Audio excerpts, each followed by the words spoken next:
প্ৰথমবাৰেৰ কাৰণে আমি দেখিলো ওমেন ইম্পাওয়াৰ্ডৰ কাৰণে মহিলাৰ কাৰণে 12,214 কোটি টাকা আবণ্টন কৰিছিল আৰু চাইল্ডৰ কাৰণে কেতিয়াবা চাইল্ডৰ কাৰণে চিন্তা কৰা নাছিল এবাৰ 19,199 কোটি বাজেটত ধাৰ্য কৰা হৈছে আৰু দিব্যাংগৰ কাৰণে এবাৰ 946 কোটি টাকা আৰু গ্ৰীণ বাজেট যেটো আমি কওঁ জলবায়ু পৰিৱৰ্তনৰ কাৰণে ক্লাইমেটৰ কাৰণে 8,648 এই চাৰিটা আমি যদি চাওঁ তেতিয়াহ'লে এইটো আমি ক'ব পাৰোঁ কি এটা ঐতিহাসিক বাজেট জনমুখী কল্যাণমুখী বহুত আঁচনি আছে নতুন আঁচনি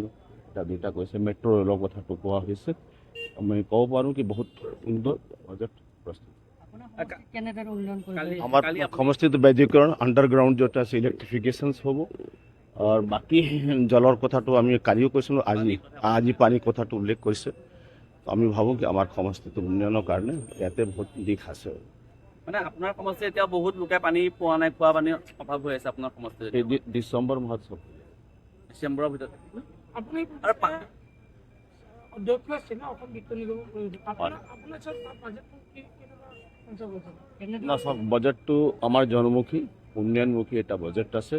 আৰু ইয়াতে যিটো পৰিকল্পনা আছে আমাৰ অসমত মানে বিকশিত ভাৰত 2047ৰ কাৰণে আৰু অসম বিকশিতৰ কাৰণে এইটো খুব সুন্দৰ বাজেট এটা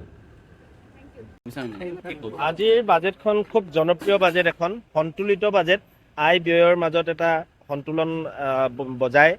মাননীয় বিত্তমন্ত্ৰী ডাঙৰীয়াই আজি বাজেটখন প্ৰস্তুত কৰিছে মই দেখা পাইছোঁ যে গাঁও বাগিচা বস্তি কৃষক শ্ৰমিক পাহাৰ ভৈয়াম সকলো মানুহক চুই যাব পৰাকৈ এখন সুন্দৰ বাজেট প্ৰস্তুত হৈছে আৰু য'ত কৃষকৰ মংগলৰ কথা কোৱা হৈছে শ্ৰমিকৰ মংগলৰ কথা কোৱা হৈছে চাকৰিজীৱীসকলৰ মংগলৰ কথা কোৱা হৈছে সকলোৰে মংগলৰ বাবে সাধাৰণ জনতা হিচাপে আপোনালোকেও তাৰ ফল